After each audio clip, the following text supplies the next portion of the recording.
할렐루야, 새벽교회 수요예배에 오신 여러분들을 주님의 이름으로 사랑하고 축복합니다. 다 함께 사도신경으로 신앙 고백하심으로 예배를 시작하겠습니다. 나는 전능하신 아버지 하나님 천지의 창조주를 믿습니다. 나는 그의 유일하신 아들 우리 주 예수 그리스도를 믿습니다. 그는 성령으로 잉태되어 동정녀 마리아에게서 나시고 본디오 빌라도에게 고난을 받아 십자가에 못 박혀 죽으시고 장사된 지 사흘 만에 죽은 자 가운데서 다시 살아나셨으며 하늘에 오르시어 전능하신 아버지 하나님 우편에 앉아 계시다가 거기로부터 살아있는 자와 죽은 자를 심판하러 오십니다. 나는 성령을 믿으며 거룩한 공교회와 성도의 교제와 죄를 용서받는 것과 몸의 부활과 영생을 믿습니다. 아멘.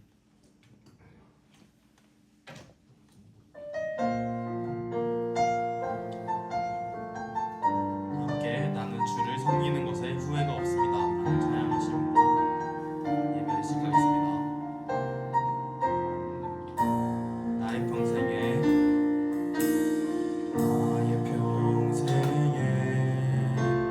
가장 복된 일은 내가 예수님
주셔서 찬양하시겠습니다.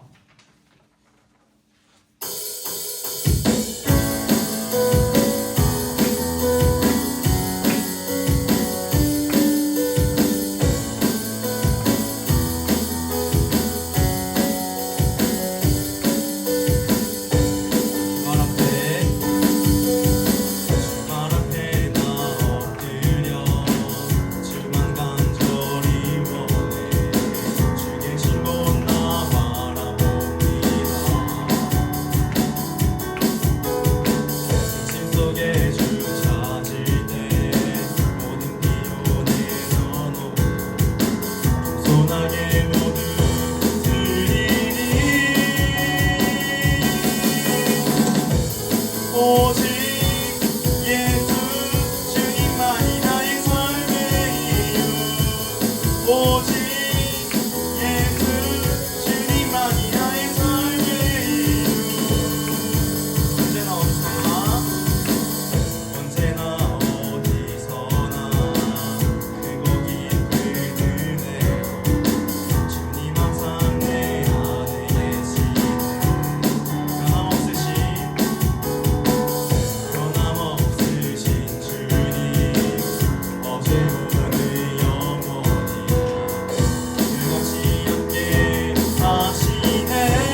마지막으로 오직 주의 은혜로 라는 찬양으로 신앙 고백하시겠습니다.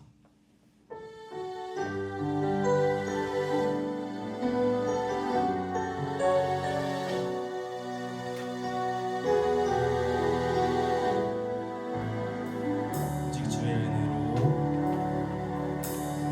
오직 주의 은혜로 지금 여기 서 있네. 한없는 경배 한없는 찬양 내 영혼 예배 드리네.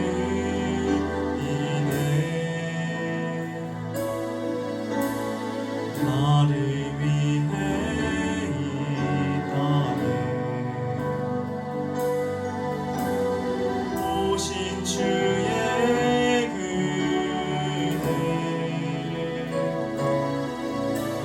십자가 고통 이기신 주님 그 은혜 어찌 그리 주네 날 채우시네. 주네 보게 하시네. 살아가는 동안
살아계신 하나님 아버지 감사합니다. 오늘 이 시간 주님 앞에 나와서 함께 예배할 수 있는 시간 허락하여 주심에 감사합니다. 각자의 자리에서 치열한 하루 살았습니다. 군에서의 사명을 또한 민간에서의 사명을 각자의 맡겨진 십자가를 지고 살아간 우리들 주님의 은혜와 사랑이 고파서 달려나와 왔사오니 이 시간 은혜로 채워 주시옵소서. 은혜로 세워 주시옵소서. 하나님의 살아계심을 경험하고 돌아가는 귀하고 복된 시간 되게 하여 주시옵소서. 예배드리는 가운데 혹여나 흑암의 세력 틈타지 않도록 도와주시옵고 우리 안에 있는 어둠은 예수의 이름으로 떠나가는 놀라운 기적이 나타나게 하여 주시옵소서. 감사드리며 살아계신 예수님의 이름으로 간절히 축복하며 기도하옵나이다. 아멘. 우리 성경 말씀 봅니다. 디모데후서 1장 9절로 14절 말씀입니다.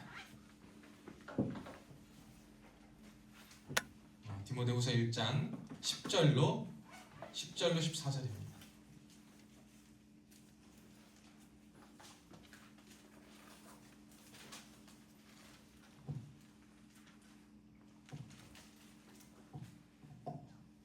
디모데후서 1장 10절로 14절 말씀.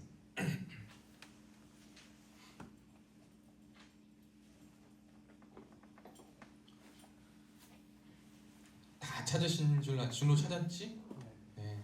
다 찾으신 줄 알고 한 목소리로 합독합니다. 시작. 이제는 우리 구주 그리스도 예수의 나타나심으로 말미암아 나타났으니 그는 사망을 패하시고 복음으로써 생명과 썩지 아니할 것을 드러내신지라.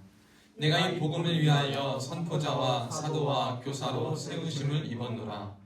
이로 말미암아 내가 또 이 고난을 받되 부끄러워하지 아니함은 내가 믿는 자를 내가 알고 또한 내가 의탁한 것을 그날까지 그가 능히 지키실 줄을 확신함이라. 너는 그리스도 예수 안에 있는 믿음과 사랑으로서 내게 들은 바 바른 말을 본받아 지키고 우리 안에 거하시는 성령으로 말미암아 내게 부탁한 아름다운 것을 지키라. 아멘. 오늘도 예배의 자리에 나오신 여러분들을 주님의 이름으로 사랑하고 축복합니다. 오늘 하나님께서 여러분에게 큰 은혜를 주실 줄로 믿습니다. 저번에 9월 말에 9월 마지막 날에 우리 전도사님하고 태연이하고 밖에 이제 뭐 물건을 사러 차를 세워두고 횡단보도에서 기다리고 있었어요. 횡단보도에서 기다리고 있는데 초록불로 되어서 건너갈라고 했는데 초록불임에도 불구하고 차가 굉장히 큰 음악 소리와 함께 그냥 지나가는 거예요. 그러면서 정말 우연찮게 거기서 진짜 거짓말이 아니고 진짜 딱 그 타이밍에 들린 노래가 뭐냐면 나 이런 사람이야. 진짜 이 노래를 탁 틀면서 그 횡단보도를 그냥 초록색깔 불빛을 그냥 막 지나가는 거예요. 그래서 우리가 딱 보고 야 진짜 저 사람 그런 사람이구나. 우리끼리 막 웃었던 이런 기억이 있습니다. 여러분 참 대단해요. 그렇게 막 신호를 위반하고 사람이 있는데도 법을 어기며 가면서 노래는 어떻게 딱 맞고 그 타이밍에 딱 나 이런 사람이야. 그 사람이 어떤 사람인지를 잘 알겠더라고요.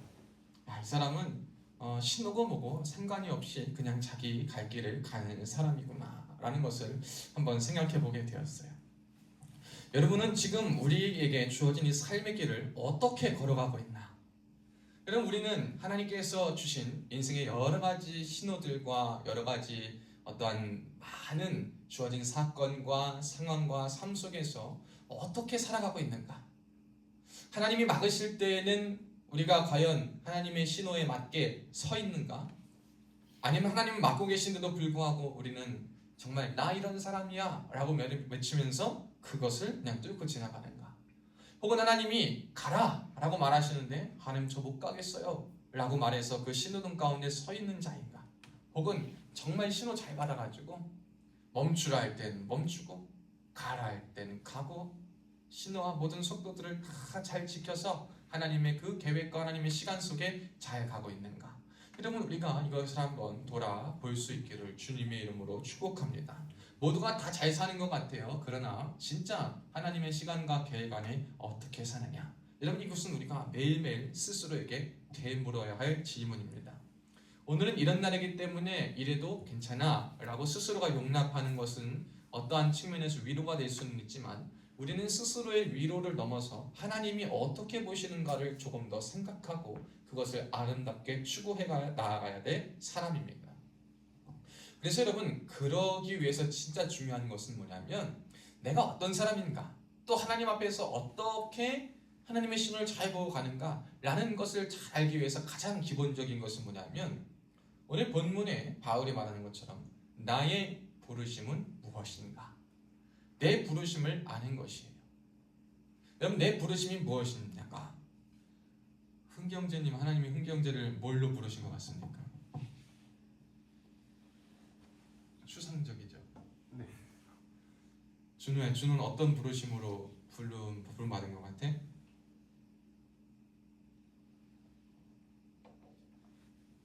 고민이 되지. 태연이는 어떤 부르심으로 부름받은 것 같아? 아직 잘 모르겠습니다. 잘 모르겠습니까? 동민동제는 어떤 부르심으로 부름받은 것 같습니까? 우리 흥경제님이 손으로 공손하게 너무 가르치셔서 질문 한번 해달라고 제가 안 할 수가 없습니다. 제가 배워볼게요. 네, 어떤 부르심으로? 살면서 알아가는 거잖아요. 살면서 알아간다. 마지막 현주자매 어떠한 부르심을 드리는 것 같습니까? 예배자. 자, 여러분 맞습니다. 근데 여러분, 이 부르심이라는 것이 좀 잘 생각해 봐야 돼요. 일단 여러분의 부르심이 뭔지 모르잖아요. 그럼 여러분이 해야 될 것은 뭐냐면 지금 있는 자리에서 열심히 사는 거예요. 지금 있는 자리가 하나님의 부르심이거든요. 근데 우리는 무언가 대단하고 무언가 성취할 만하고 무언가 보임직하고 무언가 만질만하고 무언가 이룰만하고 거기에다가 나도 좋아하고 인정받을 수 있는 그러한 것들만이 나의 부르심이다라고 생각하고 지금의 부르심을 잊은 채 지금 내 자리의 부르심을 잊은 채 살아가는 많은 사람들을 보게 됩니다. 여러분, 지금 삶에 최선을 다하고 살아가지 않고 여러분이 지금 있는 자리가 부르신 자리임을 까먹고 부르심은 뭘까라고 고민만 하는 사람들은 거의 다가 하나님의 부르심을 명확하게 받지 못해요. 왜? 부르심이라고 말하고 하고 싶은 걸 하거든. 하고 싶은 거를 되고 싶은 것을 말하거든요. 근데 하나님의 부르심은 그렇지 않아요.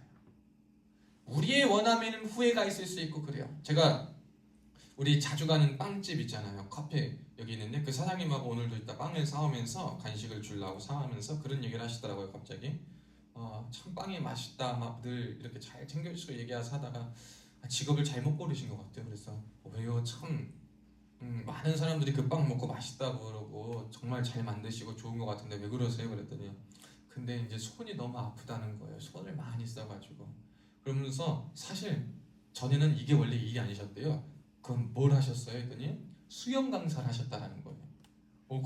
되게 우리가 그분의 이미지를 아는 사람들은 굉장히 좀 낯설잖아요. 수영 강사를 하셨대요. 그래서 그러시냐고 그랬더니 근데 그래도 참 건강 챙기시면 잘하시면 좋겠다라고 이렇게 말을 했어요. 여러분이 부르심을 인간이 선택하고 인간이 아무리 좋아서 그분도 했다고 하는데 결국 좋아서 했던 일의 끝에 가도 항상 뭐가 있냐면 후회가 있어요. 그리고 미련이 있고요. 좋은 거 원하는 것을 선택한다고 잘 되는 것만이 좋은 게 아니에요. 잘 되지는 않아요. 건강이 나빠질 수도 있고요. 생각하지 않은 부분에 대해서 어떠한 다른 역경과 고난과 위험 요소가 생길 때가 많이 있습니다. 그런데 우리는 그럼에도 불구하고 부르심을 받았다라고 한다면 그것이 아니라 고난이고 뭐고 받아야 할 십자가는 생각하지 않은 채 그냥 잘 되어서 삐까번쩍하게 보이고 뭔가 사람들한테 인정도 받고 막 이러한 것이 부르심이라고 생각합니다. 사랑하는 여러분, 부르심은 절대로 그렇지 않습니다. 여러분, 새로운 어떠한 부르심을 여러분이 기대하시기 전에 오늘 주어진 삶에 최선을 다하시기를 주님의 이름으로 축복합니다. 하늘을 보고 사가 떨어질 때만을 기다리지 마시고요. 따면 되잖아요. 그렇죠? 하나님이 언제 따게 해주실까? 여러분 이런 거 기대하지 마시고 내가 따면 되는 거야. 하나님 왜 그걸 보게 하시냐? 네가 따할 수 있는 건 따게 하려고 하면 보게 하시는 거거든요. 근데 참 실험한다고 누워가지고 사과 따려고 애쓰지 마세요. 여러분에게 하나님 보게 하시고 할 수 있는 힘과 능력을 주신 건 살아내라. 지금 그 자리에서 살아가라. 부르심 받은 자도 살아가라 라고 말하는 거예요. 간혹 그런 예들이 있어요. 어제도 어떤 목사님과 이렇게 대화하면서 그 목사님이 한 간증 비슷한 걸 얘기하시더라고요. 자기 친구, 자기 아는 사람 중에 이 신학 때는요, 여러분, 진짜 공부를 진짜 잘하시는 분들도 뭐 서울대, 연대 가실 분들도 소명 때문에 오시는 분들이 있어요. 이분도 연세대 높은 학과를 갈 수 있는 성적이었고, 그래서 그분은 거길 가려고 했고, 아버지는 총신에 가서 신학으로 하나님 앞에 섰으면 좋겠다라고 하는데, 그 시험 잘 본 아들이 한번 그러면 실험을 해봤대. 근데 어디서 실험을 했냐면 말도 안 되는 실험을 한 거예요. 하나님 앞에 그래요. 클럽을 갔대. 클럽을 가가지고 하나님과 관련된 게 있으면, 이 클럽에서 하나님과 관련된 게 있으면 나는 다 내려놓고 그게 하나님의 뜻인 줄 알고 신학으로 가겠다. 신학의 길로 가겠다라고 했대요. 여러분, 이 말은 다시 말해 뭐예요? 절대 나는 안 가겠다라는 거잖아요. 근데 진짜 이상하게 그날 막 클럽에 여러 음악들이 나왔겠죠. 근데 느린 음악이 나왔대요. 근데 느린 음악이 전 클럽을 안 가봐서 몰라. 근데 느린 음악이 나왔는데 뭐가 나왔냐면, 당신은 사랑받기 위해 태어난 사람. 참 신기해. 하나님이 부르려니까 안 되는 조건 속에서도 그 복음성가가 나와가지고 신앙의 길로 가게 해달라는 거예요. 여러분, 우리가 아무리 하나님의 부르심이 그렇게 강력하면 내가 삼천포로 빠지고 갈라 해도 하나님이 그거 붙잡아가지고 하나님의 길로 쓰려 그래요. 이 정도로 하나님의 부르심에 우리가 강력하게 이끌렸으면 좋겠습니다. 그런데 잘 구분했으면 좋겠어요. 하나님의 부르심과 나의 원함 사이에 그 괴리와 그 간격을 우리는 잘 봐야 됩니다. 오늘 말씀을 통해서 오늘 저는 그것을 한번 조금 나눠보려고 하는데요. 이 하나님께서 부르심이 무엇인가? 라고 했을 때, 여러분, 첫째로 좋아하는 것으로는 한계가 있다는 겁니다. 아까 말했듯이 이 부르심이요, 꼭 내가 좋아하는 일만은 아니에요. 여러분, 이런 사람 보세요. 안 가려고 애를 써도 클럽에서 당신은 사랑받기 위해가 나와서라도 신학의 길로 가는 거예요. 어떤 사람들 보면 참 기구해. 잘 나가고 사업도 제일 최고점에 찍었다가 실패를 다 경험하고 주님이 부르시는 사람도 있어요. 하나님이 부르시면 내가 어떤 길을 가도 그것은 하나님의 확신 있는 강력한 부르심이 있습니다. 그런 사람의 특징은 뭐예요? 좋아해서 간 사람들이 아니에요.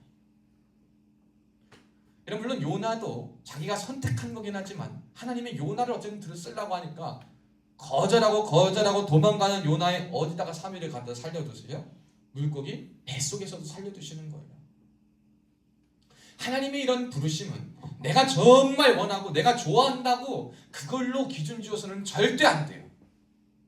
그것도 하나의 조건은 될 수는 있지만 그게 완전한 조건은 안 된다.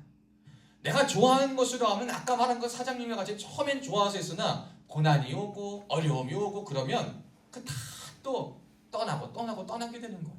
그러니까 내가 좋아하는 것을 넘어서 진짜 하나님께서 부르심이 있느냐, 내가 이것의 고난과 십자가를 알고도 내가 이것을 감당할 수 있겠느냐.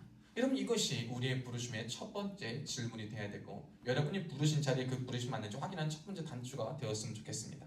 근데 그 가운데 또 한 가지가 있어요. 가장 중요한 것은 뭐냐면, 그럼에도 불구하고 그러면 고난 속에도 하나님이 쓰려면 쓰신다 그랬잖아요. 부르심으로. 그때 고난 속에도 빛을 발하는 거 아니에요. 하나님이 저와 여러분을 부르신 이유는요, 빛을 발하라고 부르신 거예요. 이사야 60장 1절에도 보면 일어나라 빛을 발하라 라고 말해요. 하나님의 사람들을 불렀을 때는요, 빛을 발하라, 영향력을 미쳐라 라고 말하는 거예요. 그런데 내가 고난받고 어렵고 부르심이 선명하지 않다고 그곳에서도 내 부르심이, 내 선한 영향력이, 내 영역에서의 부르심이 빛을 발하지 않으면 여러분, 그것은 하나님의 부르심인가 아닌가 한번 생각해 볼 만한 거예요. 쉽게 얘기해서 가게를 한번 예를 들어봅시다. 가게도 어떤 데 가면요, 몫이 좋은데도 불구하고 업종을 수시로 바꾸는 사람들이 있어요. 왜 수시로 바꿀까요? 장사가 안 돼서 바꾸는 거예요. 장사가 안 되면요, 업종을 수시로 바꿉니다. 그런데 처음에는 어려운 거 같고 저게 잘 되겠어, 저 위치에서 잘 되겠어 하는 게 같이 자리 지키고 사람들이 많이 찾고 맛집으로 받아서 정말 수십 년 이어지는 가게 보면요, 몫이 좋은 것도 아니고요, 뭐 가게가 깨끗한 것도 아니고요, 되게 뭐냐면 같이 그 분야에서 그 자리를 꿋꿋하게 크게 지키고 나간 거예요. 무슨 바이러스가 있든 무슨 위험이 있든 세상에 풍파가 있든 그 자리에서 그 업종을 자기가 그 확신을 갖고 끝까지 지킨 자예요. 그리고 끊임없이 거기서 한두 명의 손님이 온다 하더라도 거기서 손님들이 오고 거기를 통해 맛을 보고 소문이 나고 해서 그 먼 거리든 근거리든 어떠한 데든지 와가지고 그곳에서 먹고 가는 거예요. 그럼 가게에도 마찬가지인 것처럼 저와 여러분이 하나님 앞에서 은혜로 부르심을 받은 자라면 여러분이 있는 그 자리에서 지금은 잠깐 상황 때문에 환경 때문에 고난을 받고 빛을 발하지 못하고 어려움 가운데 있다 하더라도 그곳에서조차 그리스도의 선한 영향력과 빛을 비추는가 라는 것이 저와 여러분에게 나타나는가 봐야 돼요. 여러분, 이 선한 영향력은 어떻게 비춰지는가? 그럼 한번 생각해 봅시다. 선한 영향력은 저는 두 가지로 있다고 봐요. 첫째는 실력입니다. 여러분, 실력이 있어야 돼요. 실력 없이 원하고 있다고 하는 건 거짓말이에요.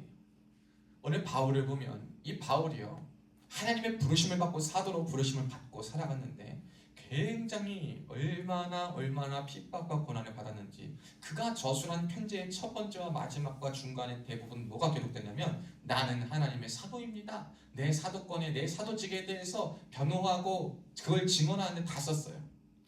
그런데 바울이 그렇게 그럼에도 불구하고 그런 고난에도 불구하고 의심과 오해에도 불구하고 바울을 통해 주님을 만난 자가 많습니까 적습니까? 굉장히 많아요. 사람들이 그가 굉장히 존경받는 스승이기도 했지만 그 반대로 굉장히 손가락질 받고 굉장히 위험한 인물로 평가하고 굉장히 적으로서 규정되는 많은 일들 속에서도 그는 자기가 하나님의 부르심을 받았다는 사실을 기억하고 그 사실 속에서 선한 영향력을 미치는 것에 부족함이 없었습니다. 그의 배경은 뭐냐면 다메섹 도상에서 하나님 만나서서 뿐만이 아니라 그의 실력이 있었어요. 그가 물론 주 예수 그리스도를 만나기 전이지만 그가 하나님 구약에 대해서 율법에 대해 하나님에 대해 배운 것은요 굉장하게 배웠습니다. 엄청난 유명한 선생님과 까다로운 그 집안과 학문 학파에서 굉장히 수장과 같이 지혜와 지식의 최고조로 쓰임받을 만한 그에게 실력이 있었습니다. 그리고 그 실력이 은혜, 하나님을 만나고 그리스도를 만나서 은혜와 함께 작용해서 변화될 것은 변화되고 그가 가진 실력과 은혜가 함께 변화되어 쓰임 받았다라는 거예요. 그럴 때 진짜 선한 영향력이 나올 수 있는 거예요. 바울이 만약에 실력이 형편없었더라면 그가 말하는 어떠한 이러한 화법이 아니라 그가 하나님에 대해 알고 있고 하나님에 대해 증언하고 하나님에 대한 믿음과 성경에 대한 말씀의 가르침에 대한 확실한 실력이 없었다면 저는 그가 그렇게 쓰임받고 영향력이 없을 거라고 생각해요. 열과 성만 토한다고 되는 문제는 아니거든. 바울에게는 실력이 있었습니다. 여러분이 여러분의 그 자리에서 부르심을 받았냐라고 물을 때 좋아하는 것을 넘어서 실력이 있어야 돼요. 실력 없으면 함부로 부르심 받았다 빠지 마세요. 만들어가지고 가는 걸 수도 있지 않습니까? 근데 언제까지 만들어갈 거예요? 사람들이요 가게 처음 오픈했다고 오픈빨은 있지만 계속 실수가 보이면요 오픈빨 끝나고 안 가요. 여러분, 사람들 굉장히 냉정합니다. 아무리 가게가 깨끗하고 보여도 실수가 계속되고 맛이 없으면, 음식점이 깨끗하면 뭐해? 맛이 없으면 안 가는 거예요. 음식점이 싸면 뭐해? 맛없으면 안 가는 거예요. 음식점의 사명은 뭐냐면요 맛있게 음식을 하는 거예요. 가수가 여러분 아무리 예쁘장하고 있어도 노래 못 부르면 그거 음악 듣겠습니까? 못 들어요. 그거는 가수의 사명은 뭐예요? 노래를 잘하는 거예요. 노래를 잘하기 위해서 뭘 합니까? 실력을 갈고 닦아야 돼.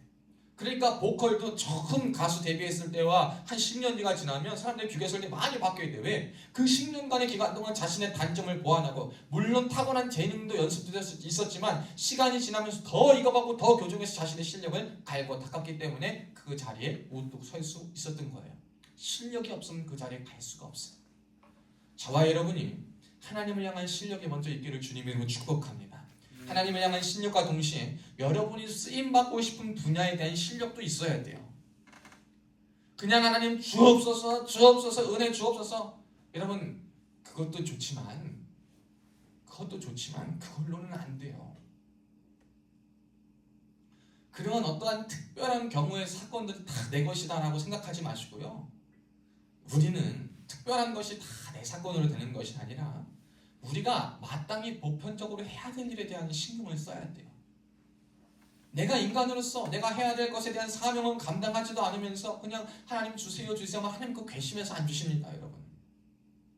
야, 그거 네가 해야 되는데 너는 도대체 그럼 나한테 구하고 원하는 게 너는 땀 흘리기도 싫고 노력하기도 싫고 부딪히기도 싫고 이것도 하기 싫고 싸우기도 싫고 치열하기도 싫고 그냥 나한테 와서 기도해서 달라가는 게 제일 편해서 나한테 구하는 거 아니야? 여러분, 주님이 그렇게 천천히 살인하면서 우리한테 물어보시면 우리 뭐라고 대답하겠어요? 우리 많은 그리스도인들이 부르심 받았다, 부르심 자리에 있다 하면서 이 갈등과 이 요소를 벗어나지 못해요. 철저하게. 근데 사실 주님 앞에 서면 설수록 이런 마음이 좀 부끄러우니까 철저하게 나를 숨겨요. 아니 나는 진짜 그게 아니야. 진짜 하나님 부르신 거야. 진짜 그거야. 근데 하나님은 아니래. 여러분, 우리가 실력을 갖고 있을 수 있는 주님의 종들 될 수 있길 축복합니다. 그러니까 여러분, 군인으로서 군인의 실력을 갖추셔야 돼요. 여러분이 군인이잖아요. 제가 늘 얘기하는 게 뭐예요? 지금 부르심을 모르겠다면 군인으로 부르심이 있으니까 저기서 최선을 다해서 하면 돼요. 그게 여러분의 사명인 거예요.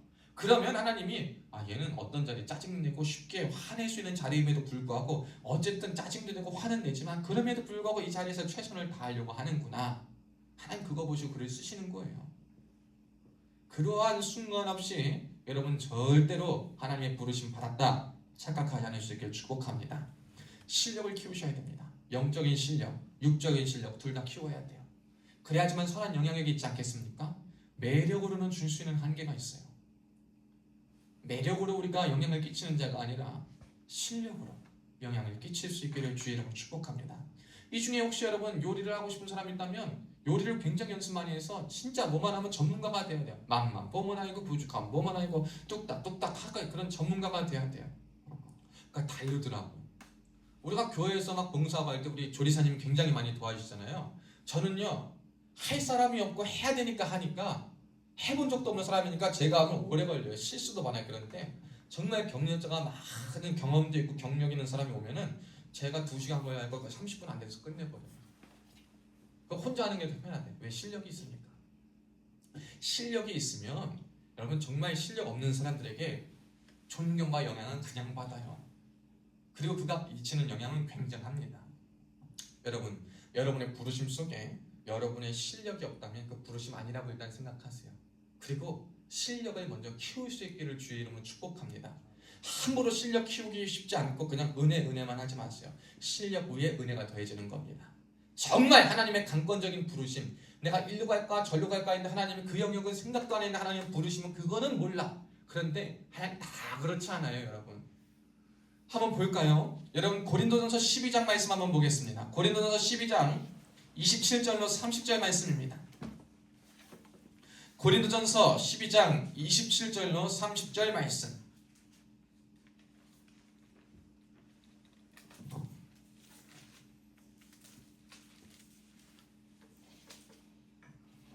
다 찾으신 줄로 알고 고린도전서 12장 27절로 30절 말씀을 합독합니다. 시작. 너희는 그리스도의 몸이요 지체의 각 부분이라. 하나님이 교회 중에 몇을 세우셨으니 첫째는 사도요, 둘째는 선지자요, 셋째는 교사요, 그 다음은 능력을 행하는 자요, 그 다음은 병 고치는 은사와 서로 돕는 것과 다스리는 것과 각종 방언을 말하는 것이라. 다 사도이겠느냐? 다 선지자이겠느냐? 다 교사이겠느냐? 다 능력을 행하는 자이겠느냐? 다 병 고치는 은사를 가진 자이겠느냐? 다 방언을 말하는 자이겠느냐? 다 통역하는 자이겠느냐? 아멘. 여러분, 하나님의 교회 안에서도 여러 가지 부르심을 세웠대요. 다 목사면 누가 성도가 되고 누가 세상 가운데 빛을 발합니까? 다 영적인 그런 사도적인 부르심을 받았더라면, 선지자로서의 교사로서의 부르심을 받았더라면 누가 이 세상 가운데 빛을 발하며 세상 가운데 나가서 살아갑니까? 정말 세상 가운데 치열하게 살아가는 그리스도인을 이끌 하나님의 정말 부름받은 주의 종들이 필요합니다. 그러나 내가 원한다고 다 주의 종의 길을 거는 건 아니에요. 그 길을 걸어가기 위해서 신학교도 가야 돼요. 신학교 가기 공부도 해야 돼요. 대학원도 나와야 돼요. 사역도 해봐야 돼요. 신학 제대로 공부하지 않고 조금 능력 있다고 조금 재치 있다고 막 계속 목회하는 사람들이 실수 많이 일으킵니다. 물론 신학 공부를 다 해도 문제는 일으키지만 여러분 다 사역자의 부르심이 아닙니다. 여러분, 여러분의 부르심이 무엇인지 한번 잘 생각해 보시길 바래요. 하고 싶다고 이것이 아니라, 그러니까 이거를 교회의 측면에서는 뭐 선지자여, 교사여, 능력 행하는 자여, 은사자여, 뭐 돕는 자여 이렇게 말하지만 세상의 측면에서는 어떤 사람은 장기를 하신 분들은 우리 이강원 집사님과 같은 분은 군인으로서, 흥경재 같은 분은 군인으로서, 어떤 우리 준호로서는 뭘 해도 잘할 거니까 그 분야에서도 부르심 받은 대로 쓸 거고 공부하고, 지우 방사선사였나? 그런 부르심으로 또 갈 거예요. 그러니까 여러분, 함부로 우리가 직업이나 뭐에 대해서 귀천을 막론하고 우리는 함부로 평가해서도 안 되고 비하해서도 안 될 이유가 바로 여기 있는 거예요.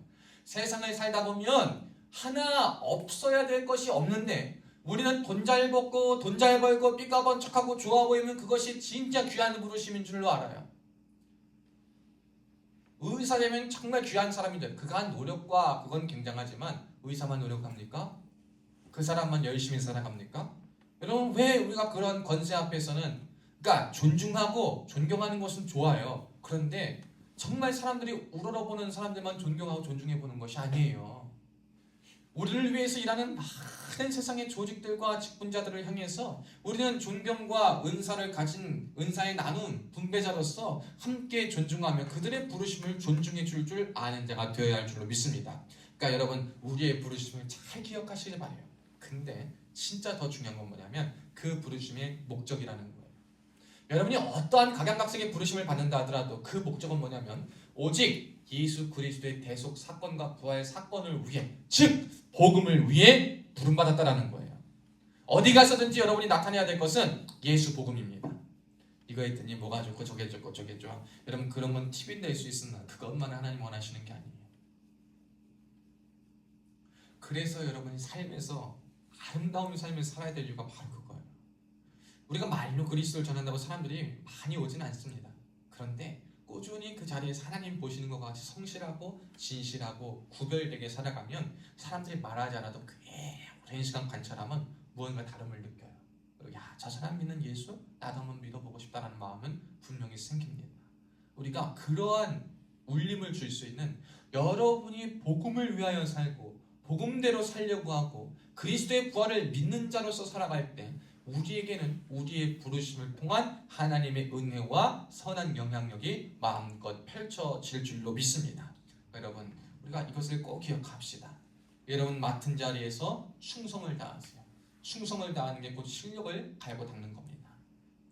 여러분, 먼 미래에 하나님이 쓸 최종 종착지와 같은 부르심만 신경 쓰지 마셔서, 오늘이 없는 내일은 없거든요. 어제 없는 오늘은 없는 것처럼 오늘이 없는 내일은 없는데 우리는 마치 오늘은 없어도 될 것처럼 살면서 내일은 굉장한 기대를 하고 살아갑니다. 하나님 바라시는 건 그게 아니에요. 척박하고도 힘든 오늘을 살지만 그 안에서도 소망을 잃지 않고 내가 가야 할 길을 명확히 알고 그 자리에서 온전히 나아가는 것. 여러분, 그것이 하나님의 부르심 받은 자의 모습이요 나의 부르심을 확인하는 가장 좋은 길임을 아시면 좋겠습니다. 근데 여러분, 이 바울이요, 그럼 왜 이렇게 그는 사도직에 대한 변호를 집착할 정도로 했는 걸 한번 생각해 보게 돼요. 왜 이렇게 바울은 사도직에 대해서 그렇게 집착 아닌 집착을 하는 것처럼 보일까? 사실 여러분이 사도가 될 수 있는 조건은요 굉장합니다.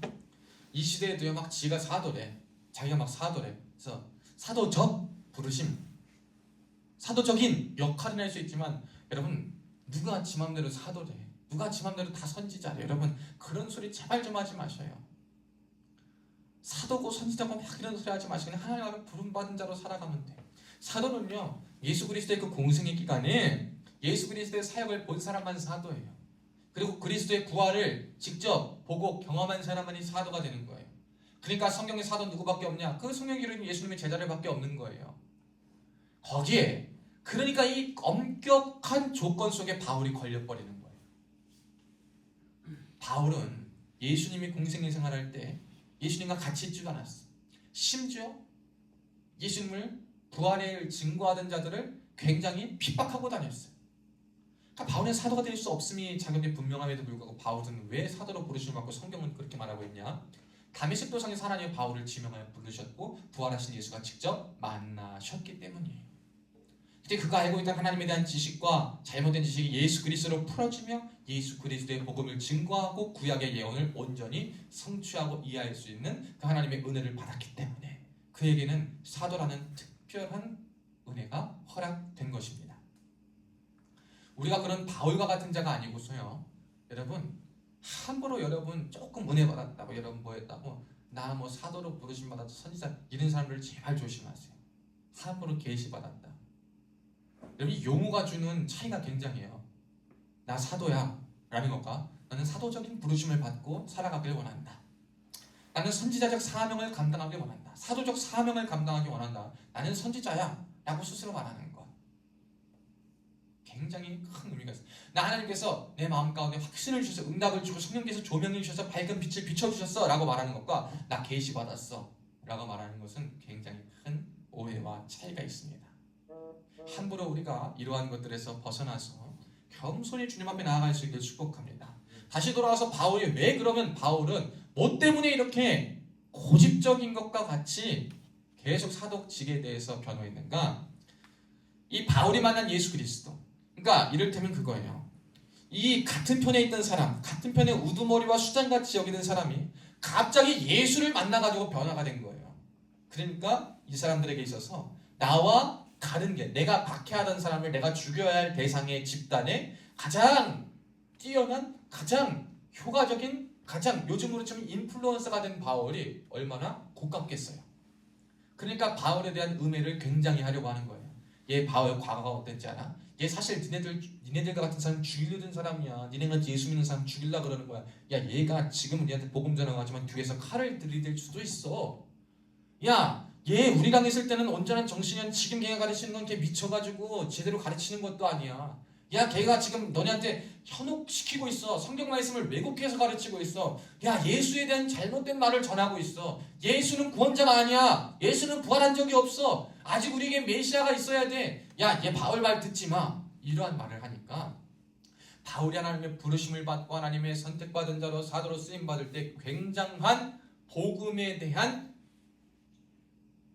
위협이 있었던 거야. 그가 끝까지 자신의 직분을 고집한 이유고 이걸 변호한 이유는 복음에 대한 위협을 막기 위함인 거예요. 여러분, 한번 생각해 봅시다. 정말 여러분이 지금 생각한 그 길을, 부르심에 대해 고민하고 있는 사람, 여러분이 그 길을 가지 않으면 하나님의 영광이 막힙니까?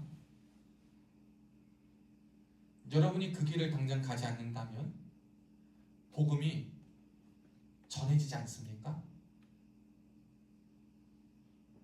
이거 잘 생각해 봐야 돼요. 특별히 주님의 길을 걸어가는 자들에 있어서 잘 생각해 봐야 될 문제입니다. 그러니까 우리가 이 부르심은 굉장히 중요한 문제고 각자의 삶의 자리에서 어떠한 부르심을 받았든가 간에 여러분, 복음에 대해서 여러분의 삶이 복음에 대한 변질이 되지 않을 수 있기를 축복합니다. 여러분의 삶이 복음에 대한 거부가 되지 않을 수 있기를 축복해요. 여러분으로 말미암아 여러분이 살아가는 삶을 통해서 야, 쟤 보니까 예수 믿는다고 교회 열심히 가는 삶은 개떡 같더라. 쟤 보니까 예수 믿는 거 막 살아도 되던데. 그러한 류의 발언, 그러한 삶이 우리가 되지 않도록 치열하게 부르심 받은 자로 살아갈 수 있기를 주님의 이름으로 축복합니다. 여러분이 그럼과 동시에 이 부르심을 받은 사람들이 해야 될 일, 우리가 이걸 두 번에 나눠서 다음 주에도 설교할 건데 마지막 하나만 전하고 말씀을 맺겠습니다. 부르심 받은 자가 해야 될 일은 뭐냐면 바른 말을 본받아 지키는 거예요. 근데 바른 말이 뭐냐면 따라온 번역에 보면 건전한 말이라 그래요. 근데 이 바른 말, 건전한 말은 뭐냐면 야, 너 잘하고 있어, 너 최고야, 너 슬프지, 막 이런 그런 그냥 뭐 위로 막 이런 게 아니라 바른 말은 뭐냐면 1 더하기 1은 2야, 2 더하기 2는 4 이런 말이 아니고요. 예수 그리스도 복음에 대해서 들은 것 그리고 기록된 것 이것을 토대로 덕이 되는 말을 하라는 거예요. 바른 말은 그거예요. 다른 게 아니에요. 그의 인생에 대해서 세상적인 조언, 돈 잘 버는 조언, 공부 잘하는 조언, 그것은 2차적이고 부차적인 영역이고 그것이 우리가 주된 것처럼 살아가는 그것이 바른 말이 아니에요. 예수 그리스도 복음에 대해 들었습니까? 그 들은 것에 대해서 올바로 전달해 줘야 돼요. 그리고 내가 성경 말씀을 통해 보고 하나님이 말씀하시는 그 의도대로 기록된 그 말씀대로 말씀의 본질을 전할 수 있는 자가 되어야 돼요. 그 덕이 되는 말은 뭐냐면 그래서 믿음과 소망과 사랑을 가지고 주님께 더 가까이 갈 수 있게 하는 거예요. 주님을 더 의지하게 하는 그 말이 바로 바른 말이에요. 예수를 가까이, 예수와 동행하게 하는 것, 그것이 바로 바르고 건전한 말입니다. 요즘 많은 사람들이 실수하는 게 뭐예요? 교회에 대해 안 좋은 말하는 걸 너무 좋아해요. 그래서 나는 구별됐다, 나는 쟤와 좀 다르다, 이것을 은연중에 드러내기를 굉장히 기뻐합니다. 여러분들이 이렇게 살아가면 안 됩니다. 그래서 아예 오해가 되고 덕이 안 될 것 같은 말은요, 여러분 여기서 나와도 입을 턱 치셔야 돼요. 이 말을 했을 때 사건이 벌어졌다 하더라도, 이 말을 했을 때 주의 영광이 가려질 것 같다, 이 말을 했을 때 교회가 안 좋아질 것 같다, 이 말을 했을 때 정말 주의 종과 주의 성도들과 하나님의 영광이 막 가려질 것 같은 일들 있잖아요. 그럼 그 사건에 대해서 우리가 하나님께 맡기고 입을 막을 수 있기를 축복합니다. 막아야 돼. 함부로 발설하는 게 정의라고 생각하고 착각해서 막 하다가 뭐가 있냐면 덕이 하나도 안 돼요. 예수 믿는 사람 저렇다더라, 교회가 저렇다더라. 여러분, 이렇게 우리가 그러한 도구로 쓰임받아서는 절대 안 되겠습니다. 사랑하는 여러분, 여러분의 삶에 그리스도에 대해 들은 것, 그리고 우리에게 보여주니 기록된 말씀을 통해 여러분의 삶의 인생을 조언으로 삼고 그것을 인생의 지침 서로 삼고 여러분의 인생을 굳건히 지켜 나갈 수 있기를 주의 이름으로 축복합니다. 무엇을 선택하든지 무엇을 말하든지 무엇을 행동하든지 하나님이 기뻐하시고 주님과 동행하고 주님을 더 가까이 할 수 있는 것들을 표현하고 말할 수 있기를 축복합니다. 저도요, 맨날 얘기하는 게 뭐예요? 어쨌든 지겹게 교회 오라는 말만 하는 거예요. 지겹더라. 얘네들이 여기 군에서 교회 한 번 안 하고 밖에 나가서 누가 교회 가봤어요? 그나마 군에 제가 군중 목사로 있으니까 교회 가자, 교회 와라, 너 왜 안 오냐, 뭐냐. 한 명이요, 아주 답답한 놈이 하나 있는 거예요. 웬만해서는 한 번씩은 오거든요. 근데 한 번도 안 오는 애가 있어. 그래서 내가 진짜 너무 궁금해가지고 대대놈인데, 야, 너는 도대체 교회를 왜 한 번도 안 오냐? 너 혹시 신천지냐, JMS냐, 여호와의 증인이냐, 하나님의 교회, 이단교회 다니는 너 뭐 때문에 교회 안 나오냐? 라고 물어봤더니 그거 아니래. 그러니까 대답은 안 해. 그래서 야, 난 네가 언제든지 교회 나오기를 바란다. 그래서 너를 향한 하나님의 사랑을, 너를 향한 하나님의 은혜를 네가 받고 네가 가는 그 인생 속에 믿음과 소망과 사랑을 통하여서 하나님의 은혜로 말미암아 그 길을 걸어갈 수 있기를 축복한다. 이 말을 할 수밖에 없는 거예요. 여러분은 어떤 말을 많이 하십니까? 여러분 부르심 받은 자리에서 어떠한 말과 행동을 많이 하십니까? 내가 보니까요, 그 지우하고 준호도 이렇게 왔는데 이 둘은요, 그래도 맡겨진 데에서 잘 사는 것 같아. 우리 준호 보니까 선임들도 준호를 무서워하는 것 같아. 눈치를 보는 것 같아. 아주 그냥 탁 카리스마가 있어가지고 딱 옷 입고 자기의 분야에서 몇 없는 사람이거든요. 준호가 하는 보직이, 역할이. 그러니까 그 자리에서 최선을 다하니까 아무도 건들지 않아요. 왜? 내 자리에서 맡겨진 역할을 최선을 다하니까. 누구도 인정하는 거예요. 실력이 있다라는 거예요. 그 부르심을 통해서 준호는 그래가지고 좋은 대학도 가지만, 좋은 학교도 다니지만 부사관도 생각하고 꿈을 위해서 있는 자리에서 막 이런저런 생각을 하고 사는 거예요. 누가 보면 막 손가락질하고 야 굳이 그래야 되나? 그런 것에 흔들리지 않고 내가 지금 있는 자리에서 최선을 다해야 여기선가 무엇을 얻어가고 경험해서 그 더 하나님께서 좋으신 부르심과 예비하신 것을 향하여 나가는 것을 보면서 사실 나는 쟤를 그래서 축복해. 준호를 축복해. 잘 될 거라고 믿고 확신해. 지우도 마찬가지. 의무대에서 똑같이 칭찬받고 잘하는 거. 여러분, 우리가 이러한 그리스도인을 됐으면 좋겠습니다. 여러분이 다 이러한 사람이 됐으면 좋겠어요. 그래서 여러분의 부르심 속에서 하나님을요 온전히 나타낼 수 있는 자로 쓰임받고 거듭날 수 있기를 주님의 이름으로 축복합니다. 기도하겠습니다. 살아계신 하나님 아버지 감사합니다. 오늘 우리에게 하나님의 은혜를 주셔서 부르심에 대해서 생각해보게 하심에 감사합니다. 주님, 우리를 향한 부르심은 무엇입니까? 나를 향한 부르심은 무엇입니까? 매일매일 기도해도 그 응답은 허공에 외치는 메아리와 같이 나에게로 다시 돌아와서 내 마음과 심령과 내 인생을 막는 것과 같은 답답한 경험을 할 때가 참 많이 있습니다. 그러나 주님, 그때 우리가 먼 후궁에 외치는 미래만을 바라보는 것이 아니라 지금을 보게 하여 주시옵소서. 지금이 없는 내일은 없고 지금이 없는 나중에 부르심은 없으하오니 하나님, 지금을 놓치는 자가 되지 않도록 도와주시옵소서. 사단은 우리가 쉽게 편하게 영적인 것이라면 다 괜찮은 것이라는 착각을 우리에게 줘서 삶에서 최선을 다하지 않아서라도 하나님만 바라보면 된다, 그냥 기도만 하면 다 된다라는 잘못된 가르침과 신앙을 통하여서 우리가 삶의 자리에서, 현재의 자리에서 최선을 다하여 살아가지 못하도록 막고 있습니다. 주님, 우리에게 오늘을, 매일을 은혜로 살아갈 수 있도록 은혜를 내려 주시옵고 힘과 능력을 덧입혀 주셔서 오늘 우리에게 맡겨진 자리에서의 그 부르심과 사명을 통하여서 하나님께서 부르실 더욱더 크고 아름답고 귀한 부르심 속에 더 크고 아름답게 쓰임받을 수 있는 귀하고 복된 주의 종들 되게 하여 주시옵소서. 하나님, 절대로 속지 않는 자들 되게 하여 주시옵고 하나님께 온전히 쓰임받고 온전히 하나님 앞에서 분별되어 나아갈 수 있는 자로 우리를 지켜 보호하여 주시옵소서. 주께서 함께 하심을 믿고 감사드리며 살아계신 예수님의 이름으로 간절히 축복하며 기도하옵나이다. 아멘. 이제는 우리 주 예수 그리스도의 은혜와 하나님 아버지의 극진하신 사랑과 성령님의 감동 감화 위로 교통 충만하신 은혜가 오늘 말씀을 듣고 하나님의 말씀을 통하여서 나의 부르심에 대해 우리가 다시 한번 생각하고 우리의 인생과 삶과 오늘을 돌아보기를 다짐하는 사랑하는 성도들 머리머리 위에 지금로부터 영원토록 함께 있을지어다. 아멘.